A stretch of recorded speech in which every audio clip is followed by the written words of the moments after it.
ಎಲ್ರಿಗೂ ನಮಸ್ಕಾರ. ನಮ್ಮನೆ ಅಡುಗೆ ಚಾನಲ್ಗೆ ನಿಮ್ಮೆಲ್ರಿಗೂ ಸ್ವಾಗತ. ಮಟನ್ನು ಚಿಕನ್ನು ತಿಂದು ನಿಮಗೆ ಬೇಜಾರಾಗಿದ್ದರೆ ಒಮ್ಮೆ ನನ್ನ ಮೆಥಡಲ್ಲಿ ಮೀನು ಸಾರು ಮಾಡಿ ಟ್ರೈ ಮಾಡಿ ಹೆಂಗೆ ಬಂದಿದೆ ಅಂತ ಕಮೆಂಟ್ ಮಾಡಿ. ಫ್ರೆಂಡ್ಸ್, ನನ್ನ ಚಾನಲಿನ ಸಬ್ಸ್ಕ್ರೈಬ್ ಮಾಡ್ಕೊಂಡಿಲ್ಲ ಅಂದರೆ ಪ್ಲೀಸ್ ಸಬ್ಸ್ಕ್ರೈಬ್ ಮಾಡ್ಕೊಳ್ಳಿ. ನನ್ನ ರೆಸಿಪಿ ಇಷ್ಟ ಆದರೆ ಒಂದು ಲೈಕ್ ಮಾಡಿ. ಮತ್ತು ನಾನಿಲ್ಲಿ ತೋರಿಸ್ತಾ ಇರೋವಂಥ ರೆಸಿಪಿ ಮಂಗಳೂರು ಸ್ಟೈಲಲ್ಲಿ ನಿಮಗೂ ಇಷ್ಟ ಆಗ್ಬೋದು ಅಂತ ಅಂದ್ಕೊಂಡಿದ್ದೀನಿ. ಮನೆಯಲ್ಲೇ ಇರೋವಂಥ ಸಿಂಪಲ್ ಪದಾರ್ಥದಲ್ಲಿ ಹಾಗೆ ಸಖತ್ ಟೇಸ್ಟಿಯಾಗಿ ಹೇಗೆ ಮಾಡೋದು ಅಂತ ನಾನಿಲ್ಲಿ ಹೇಳ್ಕೊಡ್ತಾ ಇದ್ದೀನಿ. ಮೊದಲಿಗೆ ಒಂದು ಬೌಲ್ ತಗೊಂಡು ಅದಕ್ಕೆ ಸಣ್ಣ ಗಾತ್ರದ ಹುಣಸೆಹಣ್ಣು ನೆನೆ ಹಾಕಕ್ಕೆ ಬಿಡಿ. ನಂತರ ಇಲ್ಲಿ ನಾನು 3 ಮೀನು ತೊಗೊಂಡಿದ್ದೀನಿ. ಅದಕ್ಕೆ 1 ಅವರ್ ಮುಂಚೆನೇ ಉಪ್ಪು, ಖಾರ ಹಾಗೆ ಅರಿಶಿನ ಪುಡಿ ಹಾಕಿಬಿಟ್ಟು ನೆನೆಸೋದಕ್ಕೆ ಬಿಟ್ಟಿದ್ದೆ. ನೋಡಿ ಇವಾಗ ಎಷ್ಟು ಚೆನ್ನಾಗಿ ನೆಂದಿದೆ. ಮಿನಿಮಮ್ 1 ಅವರ್ ಆದರೂ ನೆನೆಸಿ, ಆವಾಗ ಸಾರು ಒಳ್ಳೆ ಟೇಸ್ಟ್ ಕೊಡುತ್ತೆ. ನೋಡಿ ಒಳಗೆಲ್ಲ ಕ್ಲೀನಾಗಿ ನೀಟಾಗಿ ಹಚ್ಚಿ, ಆವಾಗ ಹಾಗೆ ನೀವು ಸಾರಲ್ಲಿ ತಿಂದ್ರೂ ಒಳಗೆಲ್ಲ ತುಂಬ ಚೆನ್ನಾಗಿ ಉಪ್ಪು ಖಾರ ಹಿಡ್ಕೊಂಡಿರುತ್ತೆ. ಅಷ್ಟರಲ್ಲಿ ಒಂದು ಸಿಂಪಲ್ಲಾಗಿ ಮಸಾಲೆ ಹುರ್ಕೊಳ್ಳೋದಕ್ಕೆ ಒಂದು ಚಿಕ್ಕ ಕಡಾಯಿ ತೊಗೊಂಡು ಅದರಲ್ಲಿ 2 ಟೇಬಲ್ ಸ್ಪೂನ್ ಎಣ್ಣೆ ಹಾಕಿಬಿಟ್ಟು, ಎಣ್ಣೆ ಕಾದ ನಂತರ 2 ಟೇಬಲ್ ಸ್ಪೂನ್ ಧನಿಯಾ, ಸ್ವಲ್ಪ ಮೆಂತೆ, ಸ್ವಲ್ಪ ಸಾಸಿವೆ, ಹಾಗೆ 1 ಟೇಬಲ್ ಸ್ಪೂನ್ ಜೀರಿಗೆ ಮತ್ತು ಮೆಣಸು ನೋಡ್ಕೊಂಡು ಹಾಕ್ಕೊಳ್ಳಿ ಫ್ರೆಂಡ್ಸ್. ಹಾಗೆ ಒಂದೆಸಲು ಕರಿಬೇವು ಇಲ್ಲಿ ಆಪ್ಷನ್ ಇರುತ್ತೆ. ಮತ್ತು ಒಂದು 8ರಿಂದ 10 ಬ್ಯಾಡಗಿ ಮೆಣಸಿನ್ಕಾಯಿ ಹಾಕ್ಕೊಳ್ಳಿ. ಟೇಸ್ಟ್ ತುಂಬ ಚೆನ್ನಾಗಿ ಕೊಡುತ್ತೆ ಮತ್ತು ಕಲರು ಚೆನ್ನಾಗಿ ಕೊಡುತ್ತೆ. ಎಲ್ಲ ಪದಾರ್ಥಗಳು ಹಾಕ್ಕೊಂಡು ಹುರ್ಕೊಳ್ಳಿ. ನಂತರ ಇಲ್ಲಿ ಒಂದು ಸ್ವಲ್ಪ ಕೊಬ್ಬರಿ ತೊಗೊಳ್ಳಿ. ಕೊಬ್ಬರಿ ನಿಮ್ಮನೆ ಅಳತೆಗೆ ತೊಗೊಳ್ಳಿ. ಹಾಗೆ ಸ್ವಲ್ಪ ಕೊಬ್ಬರಿನೂ ಫ್ರೈ ಮಾಡಿದ್ರೆ ಸಾರು ತುಂಬ ರುಚಿ ಕೊಡುತ್ತೆ. ಇಲ್ಲಿ ನಾನು ಬಂಗಡೆ ಮೀನು ತೊಗೊಂಡಿದ್ದೀನಿ. ನೀವು ನಿಮಗೆ ಯಾವ ಥರ ಮೀನು ಬೇಕೋ ಆ ಥರ ಮೀನು ತೊಗೊಬೋದು.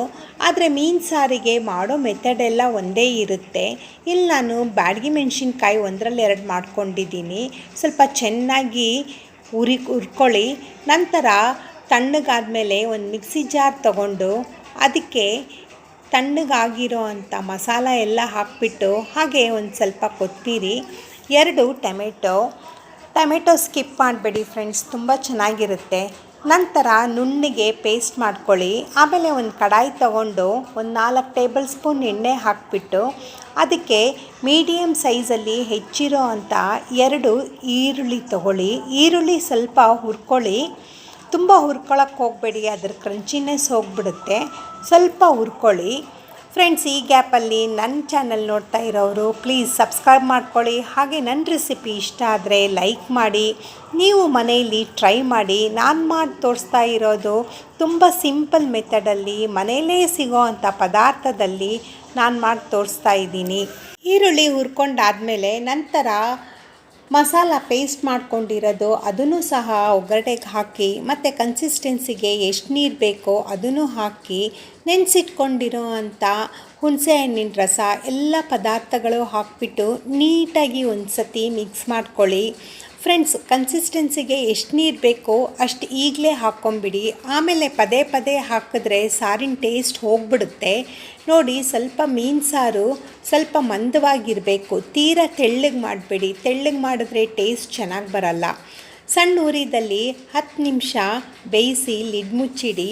ನಂತರ ನೋಡಿ ಈ ಕನ್ಸಿಸ್ಟೆನ್ಸಿಗೆ ಬಂದರೆ ಮಸಾಲ ಬೆಂದಿದೆ ಅಂತ. ಉಪ್ಪು, ಖಾರ, ಅರಿಶಿನ ಹಾಕಿ ನೆನೆಯಕ್ಕಿಟ್ಟಿರೋ ಅಂಥ ಮೀನು ಮಸಾಲೆಗೆ ಒಂದೊಂದಾಗಿ ನಿಧಾನವಾಗಿ ಬಿಡಿ. ನೋಡಿ ಈ ಥರ ಬಿಟ್ಟು ಫ್ರೆಂಡ್ಸ್, ಮೀನು ಬೇಯೋದಕ್ಕೆ ಜಾಸ್ತಿ ಟೈಮ್ ಬೇಕಾಗಲ್ಲ, ಬರೀ ಒಂದು 10 ನಿಮಿಷ ಸಾಕು. ನೆನೆಸಿಟ್ಕೊಂಡಿರೋ ಅಂಥ ಎಲ್ಲ ಮೀನು ಹಾಕಿಬಿಟ್ಟು ಕನ್ಸಿಸ್ಟೆನ್ಸಿಗೆ ಎಷ್ಟು ನೀರು ಬೇಕೋ ಅಷ್ಟು ನೀರು ಹಾಕಿಬಿಟ್ಟು ನೋಡಿ ತಿಕ್ನೆಸ್ ನೋಡ್ಕೊಳ್ಳಿ. ಮತ್ತು ನಾನು ಆಲ್ರೆಡಿ ನೆನೆಸಿಟ್ಕೊಂಡಿರೋ ಅದು ಉಪ್ಪೆಲ್ಲ ಹಾಕಿರ್ತೀನಿ, ಹಾಗಾಗಿ ನೀವು ಟೇಸ್ಟ್ ನೋಡಿಕೊಂಡು ಉಪ್ಪು ಹಾಕ್ಕೊಳ್ಳಿ. ನೋಡಿ ಒಂದು 10 ನಿಮಿಷ ಲೋ ಫ್ಲೇಮಲ್ಲಿ ಬೇಯಿಸಿ. ಮೀನು ಬೇಯೋಕ್ಕೆ ಜಾಸ್ತಿ ಟೈಮ್ ಬೇಕಾಗಲ್ಲ.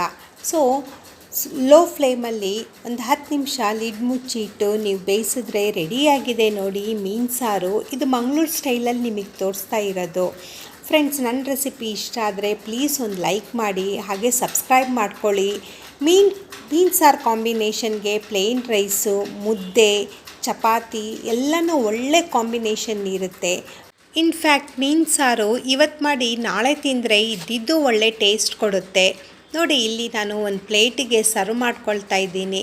ಫ್ರೆಂಡ್ಸ್, ನನ್ನ ರೆಸಿಪಿ ತುಂಬ ಸಿಂಪಲ್ ಆಗಿರುತ್ತೆ ಮತ್ತು ನಾನು ತೋರಿಸಿರೋ ಅಂಥ ರೆಸಿಪಿ ಬ್ಯಾಚುಲರ್ಸ್ ಆಗಲಿ ಕೆಲ್ಸಕ್ಕೆ ಹೋಗೋರಾಗಲಿ ತುಂಬ ಬೇಗ ಕ್ವಿಕ್ಕಾಗಿ ಆಗೋಗುತ್ತೆ ಮತ್ತು ಹಾಗೆ ಸಖತ್ ಟೇಸ್ಟಿಯಾಗೂ ಇರುತ್ತೆ. ನನ್ನ ರೆಸಿಪಿ ಇಷ್ಟ ಆದರೆ ಒಂದು ಲೈಕ್ ಕೊಡಿ, ಕಮೆಂಟ್ ಮಾಡಿ, ಪ್ಲೀಸ್ ಸಬ್ಸ್ಕ್ರೈಬ್ ಮಾಡ್ಕೊಂಡು ನೋಡಿ.